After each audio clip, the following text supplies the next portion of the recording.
So as we get into we're going to close out the book of Titus this week, and not sure what book we'll go to next. Our school says that we should plan 6 months in advance, and I don't quite know how you do that, but so we're going to plan a week in advance right now. I'm not sure what book we'll go to next after our Easter service, but we'll start a study again, going through another book expositionally so we can really see what God has to say to us here as we close out Titus and as we begin the new study next. So in Titus chapter 3, verse 12, and Titus has given us Paul has given us the final instructions and greetings that he wrote to Titus as his time at the church was over right now, coming to an end, and he was going to follow Paul onto another journey, possibly to another church, to be able to help get those guys in order as well. So Titus chapter 3, verse 12 says, "When I send Artemas or Tychicus to you to do your best to come to me at Nicopolis, for I have decided to spend the winter there." So Paul is getting ready to send these two people. There's not much known in the Bible about them. Nothing about Artemas. And then Tychicus was if that's how you say it correctly, had followed Paul on some previous journeys in his missionary journey. So Paul is getting his dream team together to send to relieve Titus at the church there. And he's wanting to do this to make sure that they have keep going what Titus has put into place. So if you have the opportunity to do that, to think of your dream team. We all think of the perfect players that we put together on a sports team, or the perfect group of workers you want to work with at work.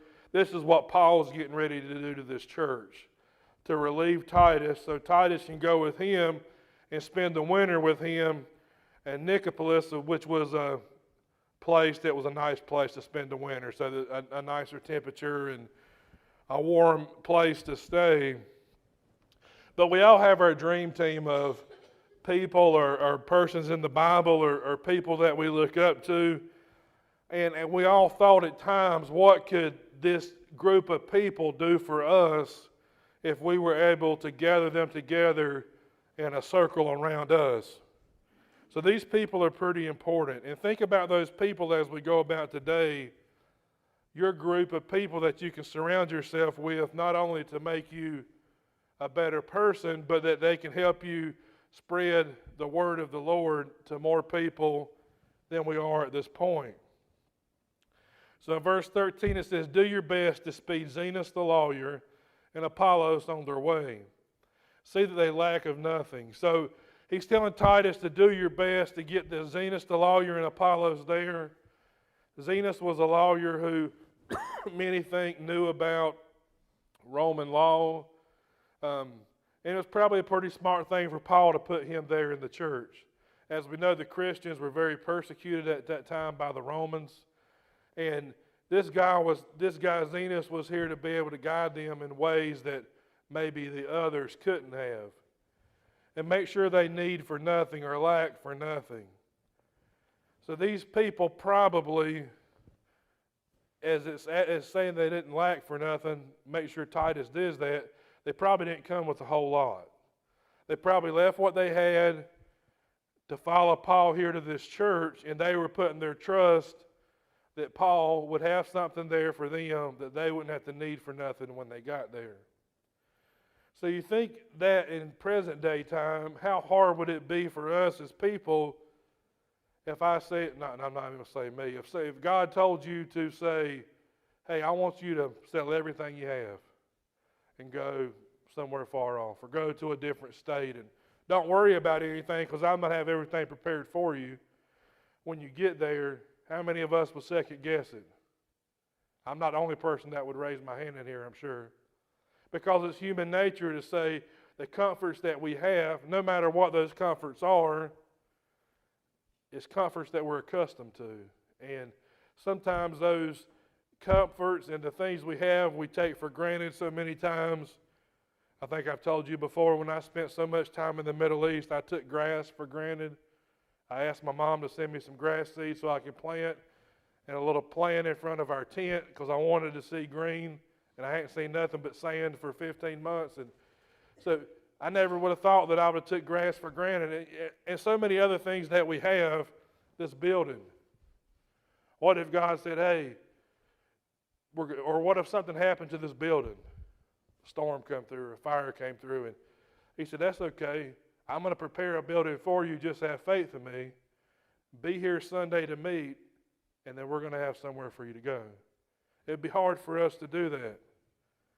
This is what Zenas and Apollos did. They went to where Titus was, and Titus was to have everything prepared for them to accomplish what God wanted them to do. And it said, let our people, in verse 14, and let our people learn to devote themselves to good works, so as to help cases of urgent need and not be unfruitful. So we've heard several times in Titus, he tells us about the good works that we're supposed to be doing.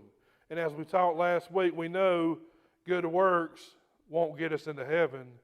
But as Christians, we're supposed to do the good works as Jesus Christ did them. You know, Jesus met needs. He healed people,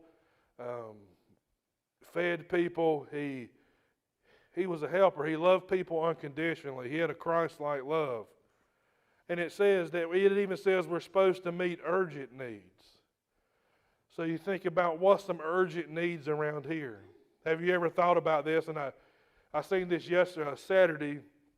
There was a guy pulled through a drive-thru, and he was sitting there holding the sign up. He didn't ask for money. He just asked for food. So I got him a biscuit in the drive-thru, and I came through and I gave it to him, and he was very thankful for that. But, you know, there's a lot of homeless around this area, more than I've ever seen in my personal life.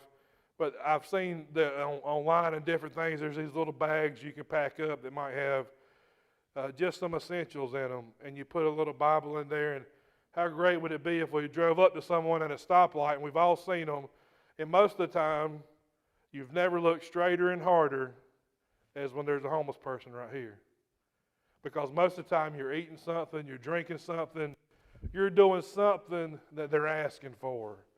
So how great would it be to be able to say, here you go, here's a bag of stuff for you, and do with it as you please, but know that we're here for you, that we're here to care for you. And we're here that we're worried about your spiritual well-being, not only meeting those needs, but when you meet someone's needs, they're more apt to listen to you. When they think that you know that you care about them and you've gave them something they need at that point, you're going to stand out to them, and you're going to be different to them. And even if the people are not drawn to Jesus Christ, let them be drawn to you. Because if they're drawn to you and you're living as a Christian, a follower of Jesus, you will have that time to put into them what Jesus has put into you. And a lot of times it takes that one person. So in verses 15 it says, all who are with me send greetings to you. Greet those who love us in faith, and grace be with you all. So that's what Titus is telling us. He's telling us, or Paul is telling, grace be with you all. Treat the other believers in Christ, treat them with love, greet them with love as they come, and we're all on one team to accomplish one mission. And that one mission is to spread the gospel of Christ to all other nations, to all other people. So that closes out the book of Titus. And as I was thinking about this morning and what Titus had talked to us about and what Paul was handing off the reins to these other 4 people, and Titus was going to join him for his winter retreat. These are some statuses of what churches today, what we're facing today as churches. And it says every year more than 4,000 churches close their doors, just compared to over 1,000 new church plants. So we're losing 3,000 churches a year to that. There were about 4,500 new churches started between 1900 and 2000, with a 20-year average of nearly 1,000 a year. Every year, 2.7 million church members fall into inactivity. And this means they just stop coming. And I bet now it's way higher because of the online church we've had to go to for the past couple of years. So that number is probably not accurate right now. It says from and these were done right after 2000, so I know it's not, but from 1990 to 2000, all Protestant denominations in the United States declined by 5 million members. But we grew by 24 million members, 24 million people during that time. At the time of the turn of the century, in 1900, there were 27 churches per 10,000 people. Now we're down to 11 churches per 10,000 people. And this is what really struck me, and this was going to be way higher now, I believe. But it says the United States, out of all the countries in the world, the United States follows only China and India of people who are not professing Christians in their words. So you think of all the bad countries we call bad countries in the world, we're third to rank about the number of people that say they're not a Christian. They have no desire to become a Christian. They have no desire to come to church, and we're only behind China and India. I mean, that's a very powerful statement at that time. And it says in the last statement, it talks about half of all churches in the United States has not added any new members in the last 2 years. So as you can see, if we're not adding new people as people die off, our faith as a whole, the big faith, is dying off as well. Not the church of us as a body, but the church that sits here in these pews. If we don't add new people, we're going to die off. Those statuses just really, really spoke to me this morning. And as it talks about different things, I want to read 1 Corinthians chapter 3, verse 17. That verse is not up there. But it says, if anyone destroys God's temple, God will destroy him. For God's temple is holy, and it says, and you are the temple. So as we know, we talked a couple of weeks ago about what we wanted, by what we were willing to give up. So I started a new diet 2 weeks ago, week ago, where it's an intermittent fasting diet where I fast for 16 hours and I'm able to eat for those 8 hours. I've done good till yesterday, and we went to a festival yesterday, and all that just went out the window. But we are His temple. Y'all are His temple. So not only are we, if we destroy the temple, God says He will destroy us. And it's not just what we put in our body, it's how we treat our body, it's how we care for it, what we put on it, what we do to it. If we disgrace the temple or destroy the temple, God is going, and it tells us what it's going to do. That's a scary verse to read in the Bible. But some things that as I was thinking about this morning, I was thinking about the age of our congregation, the age of many congregations in this area. Most of them are older. We all have a ministry. Every single one of us in this room has a ministry. But the question is, how fruitful is that ministry being? There's something here that every person in this room can do, whether, we know Miss Linda gives out candy. She makes those dish rags. We have others that to greet. We have others that can write letters or cards. Your ministry is no less or no more important than any other ministry. It all serves a purpose. And it just asking for us to think about how faithful is that ministry. What can we do more to make a bigger impact for Jesus in this world, this community? And one of the big problems I believe that we have today that really is is tough on our smaller churches is we see these big churches with these big pastors who have resumes bigger than Jesus, that they've done this and that and everything else. Well, that doesn't matter. It doesn't matter. Our resume is never going to be bigger than the Lord's. Titles don't matter. We have to understand that we're all only here because of God's grace. We're only here called to do things for the glory of God, not for any other reason. It's something that's hard for many people to understand because many people want to be the biggest or the best or notarized the most. But you know what the Bible says? Do things in silence. Do things and never let people know that you've done them. That way you know that you're doing it with a heart of Christ. We all are here to do the same mission. It doesn't matter how long we've done it or how long we haven't done it. We all have different gifts. I didn't play that piano up there I said I played the piano on the TV this morning. We know that's Jane's gift. Singing ain't my gift, but there's others in here that can sing because I hear you. You know, just telling people about Christ may be your gift. Shaking someone's hand or hugging someone may be your gift. Don't never take your gift for granted, but make sure that you use the gift that Christ gives you, or Christ will take it away from you, I fully believe. And it says, never, and we're going to close with this before we go into the invitation, and I think this is the most important statement that I got this morning. It says, no matter how long you've been saved, don't let your walk go stale with the Lord.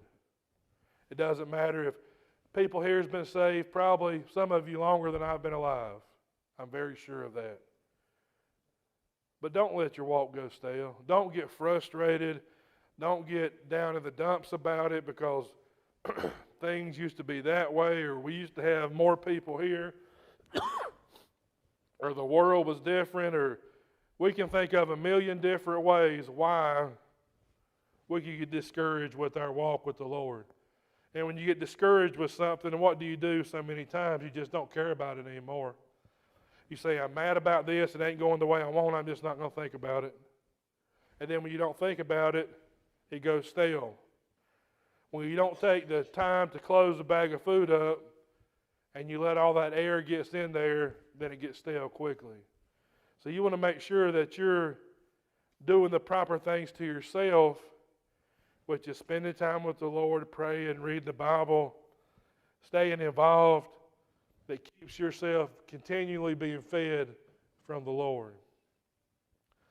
So as we look at all these things this week, Jane's going to come up and play 2 verses of Without Him. And I continue, this has come to me every week of this month, and I've talked about it several times with Kimberly a week.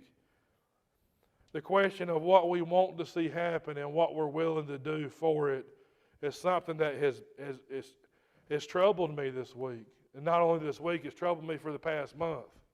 As I go into different situations and I go into different places, and I say, man, I want this or I want that. Well, then I look back and say, well, if I want it to happen, what am I willing to do to make it happen? And that's something that we all really need to ponder on, that we all need to pray about, that we all want to see God's work happen, but really what are we willing to do to allow it to happen? And I think that's a very important thing for us to think about as these 2 verses are played. If you need to come down front, I'll be down the front. You can kneel at the altar. It's always yours. The front pews if you can't kneel. And just please ponder this, not only now, but this week as we go into the most important part of our season, of our religion, is this coming week. And really think about this Holy Week that we're coming into, what God was going through, what He's done for us, Jesus. And on Friday, what He was really living in at that time, the pain that He was in, when He could have stopped it all and He didn't. He did it, and He had to do it to finish the story, to make it whole for us.